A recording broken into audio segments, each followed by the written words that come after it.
একবার এক নাস্তিক এক দরবেশের কাছে এসে 4টি প্রশ্নের জবাব জানতে চেয়ে বলল, আপনি যদি আমাকে এই 4টি প্রশ্নের সঠিক উত্তর দিতে পারেন তবে আমি মুসলমান হয়ে যাব।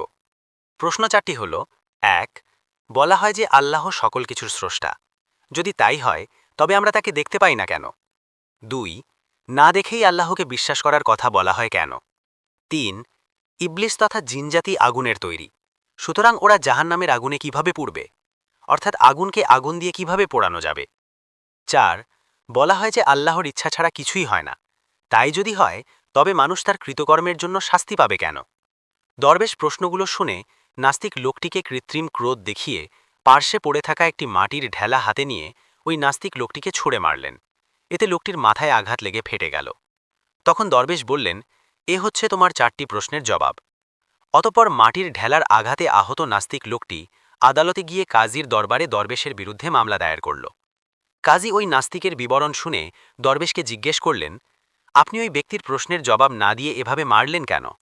উত্তরে দরবেশ বললেন, এ হচ্ছে তার 4টি প্রশ্নের সঠিক জবাব। এর দ্বারা তাকে আহত করা আমার উদ্দেশ্য ছিল না। ঢিল ছুঁড়ে কিভাবে প্রশ্ন 4টির জবাব দেওয়া হলো এ রহস্য উদ্ঘাটন করার অনুরোধ করা হলে দরবেশ বললেন, লোকটির প্রথম প্রশ্ন ছিল, আল্লাহ সবকিছুর স্রষ্টা, অথচ তাকে দেখা যায় না কেন? জবাব হল, ঢিলের আঘাতে এ ব্যক্তি ব্যথা পাওয়ার কথা বলছে। এর অস্তিত্ব কোথায়? ব্যথার যদি অস্তিত্ব থেকেই থাকে তবে তা দেখা যায় না কেন? ব্যথা বিদ্যমান থাকা সত্ত্বেও যেমন তা চোখে দেখা যায় না, তেমনি আল্লাহ অস্তিত্বশীল হওয়া সত্ত্বেও তাকে চর্মচোখে দেখা যায় না। তার দ্বিতীয় প্রশ্ন ছিল, আল্লাহকে না দেখে বিশ্বাস করব কেন? চোখে না দেখে যদি ব্যথার কথা বিশ্বাস করা যায় তবে আল্লাহকে না দেখে বিশ্বাস করতে অসুবিধে কোথায়? তার তৃতীয় প্রশ্ন ছিল, শয়তান ও জিন আগুনের তৈরি হয়েও জাহান্নামের আগুনে পুড়বে কিভাবে? উত্তর, মানুষও মাটির তৈরি। মাটির তৈরি মানুষকে যদি মাটির ঢেলার আঘাতে ব্যথা দেওয়া যায় তবে আগুনের তৈরি জিনকে আগুনে পোড়ানো যাবে না কেন? তার চতুর্থ প্রশ্ন ছিল, আল্লাহর ইচ্ছা ছাড়া কোনো কিছুই ঘটে না, তাহলে মানুষের কৃতকর্মের জন্য মানুষকে শাস্তি দেওয়া হবে কেন? উত্তর, আল্লাহর ইচ্ছায় যখন সবকিছু হয় তবে ঢিল ছড়া, তার গায়ে আঘাত লাগা, রক্তপাত ও ব্যথা সবই তো তার ইচ্ছাতেই হয়েছে। সুতরাং এ ব্যাপারে আদালতে অভিযোগ করার কি আছে?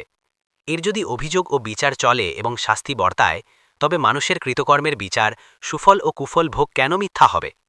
দরবেশের এই অভিনব জবাব শুনে নাস্তিক লোকটি হতভম্ব হয়ে গেল এবং ইসলাম ধর্মগ্রহণ করল। এখানে আমরা শিখতে পারি যে আল্লাহ আরশে সমাসীন।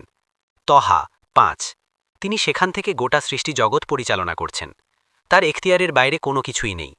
তাকে না দেখে বিশ্বাস করার নাম ঈমান। সবকিছুই তার আয়ত্তাধীন। তিনি কুন বললেই হয়ে যায়।